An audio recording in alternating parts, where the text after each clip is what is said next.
Hello po mga kabahay, good afternoon po sa inyong lahat and welcome po sa aming channel. Huwag niyo pong kalimutang mag-subscribe po sa aming YouTube, sa aming TikTok, sa aming Facebook page. So, nandito po tayo ngayon sa may Concepcion 1, Marikina. Flood-free location, yung location ng subdivision, maliit lang ng subdivision, exclusive to, and along JP Rizal. And hinihintay lang natin si buyer kasi papakita natin tong property. This is 18 million pesos. So pakita ko lang po sa inyo while hinihintay natin, itutour ko po kayo. So ito po yung road niyan. So one way po ito and tingnan niyo naman po ang lawak ng road. Then sa left side natin may ginagawa pa pong property. So, ito po, ang lot area natin kalimitan dito is 150. So, malawak po yung lot area natin dito. Then, floor area is around 246 square meters po. So, maganda nito, meron na rin siyang gate. Kung mapapansin nyo, dalawa yung gate natin. Dito po sa left side natin, dalawa po yung kasyang kotse. Malawak po yung parking space natin. At the same time, ito pa yung unique dito sa property na to is meron pa tayong isa pang gate for another parking. So, ito yung facade niyan. This is brand new and i-retouch pa naman po ng mga kabahay kung sakali pong magustuhan ng buyer natin. I-retouch pa naman po ng seller o ng developer yung property. Okay, so pasukin lang po natin itong ating property while hinihintay natin sa buyer. So, another space for parking. Tapos sa gitna may landscape ka dito for your garden. And then, dito naman yung malawak na side mo for your parking. So, tayo pumasok dun sa ating loob. Pakita ko lang sa inyo yung ating side garden tsaka yung lalay. So, medyo maingay lang po kasi dito sa likod may ginagawa pong bagong bahay. Hindi pa po ito natirhan. Okay? So, may side garden ka din dito. Ating loob, sarado lang pero nandiyan yung kitchen side natin or yung dining side po. So, punta lang tayo sa loob. Pakita ko lang po sa inyo. Dito sa area ng subdivision na to, ito na yung pinakamura natin, 18 million. Ito na yung pinakamababang presyo natin kasi ang sunod nito is 20 million, 24 million. Yung iba dito mga pre-owned, konti lang yung mga brand new natin dito. May mga lote din po tayo mga binebenta dito mga kabahay. Kung gusto niyo po ng lot for sale, we have 150 square meter po pataas, around mga 40,000 per square. I-update ko na lang po kayo dun sa updated natin na lot prices. Pero meron tayong mga available lots dito na for sale. So, medyo mataas na nga talaga po ang lot area dito. Ang lot price. Kasi maganda rin po yung subdivision. So, ito po yung living area natin. Ganyan po kalawak yan. Diba? Laki.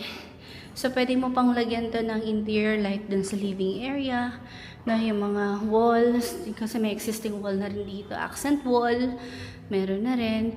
So, meron na rin tayong drop light, wala lang ilaw. Wala lang siyang ilaw as of now. So, meron mga accent wall, then, yung this is 2-story, so may second floor tayo, mamaya puntahan natin. And ito naman yung ating first toilet and bath. Yan. Now, ito pwede ito sa ilalim ng ating hagdanan. Kalimitan naglalagay ng mga accent wall or yung drawers. Maganda dito, drawers po, or shelves ang nilalagay. Tapos meron tayo ditong dining area. Maganda rin sa layout na ito mga kabahay. Isa rin doon sa mga nagustuhan ko yung layout is yung magkahiwala yung dining and living area. May partition. Ito, may accent wall siya dito. Yan. Diba? So, pagpasok mo, hindi ka diretso agad sa dining area. Okay. So, kanina, tinatry natin itong i-open. Ayan. Ito yung sa lanay, sa side garden mo. May garden space dito. So, kung kakain kayo, pwede nyong i-open yan ng full. Ayan, kung papansin ninyo. Ayan. Dito may sliding door. Dito sa side may sliding door. And actually, hindi ganun kainit dito, no? May mga properties kasi tayo sa ibang areas na medyo mainit. So, dito, maaliwalas pa rin kahit mainit sa labas. So, we have our kitchen.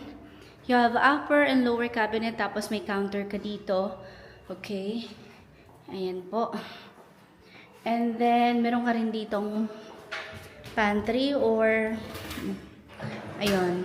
Diba? Meron na rin pantry. Ayan po. So, sarado lang natin.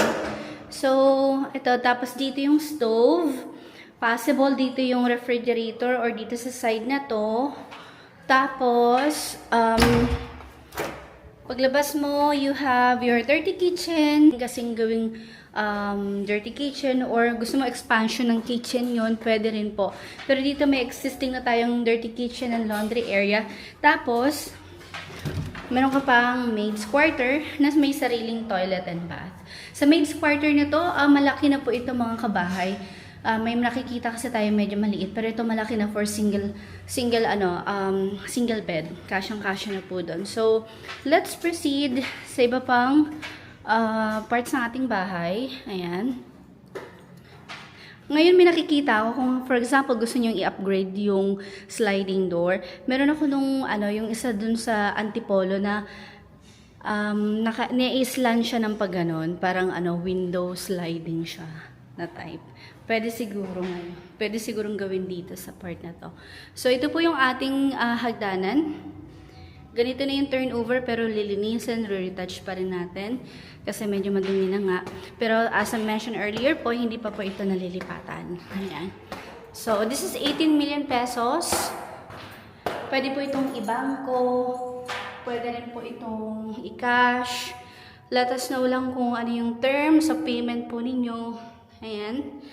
So, dito tayo.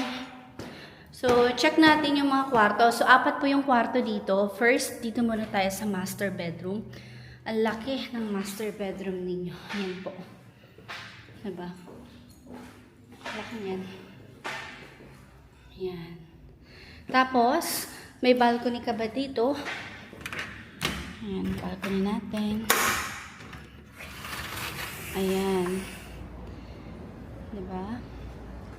Ayun po, JP Rizal na po yan. JP Rizal na po yung sa labas, no? So, kung in terms of transportation, accessibility, nako, pwede nyo pong lakarin yung JP Rizal. So, we have closet dito. Ayan. May mga closet na rin. May table, okay? Pwede mo lagyan ito ng vanity mirror, no? Nice. Tapos, meron po tayo ditong toilet and bath. So, malawak naman po yung toilet and bath natin dito, mga kabahay. Ayan. Malawak yung shower area din natin. Tapos, naka-rain shower na rin. Ayan. So, let's proceed po sa ibang parts pa ng mga bahay. So, meron pa rin pala ditong console, no? For your entertainment area. Tapos, naka-accent wall na rin pala to. Ayan. So, let's proceed with our second room. Ito po. So, second room natin, single, double or full bed. Kasha. May sarili na ring cabinet, no? Yung bedroom. Okay. And then, dito naman sa ating third room, let's proceed. This is the common toilet and bath. Pakita ko lang muna. Kasi nasa gitna yung toilet and bath natin, no? Okay, so this is our third room. Third room natin, mga kabahay. Ayan. Our third room. Same thing, meron ng toilet. Same thing, may cabinet na rin. May closet na rin, no?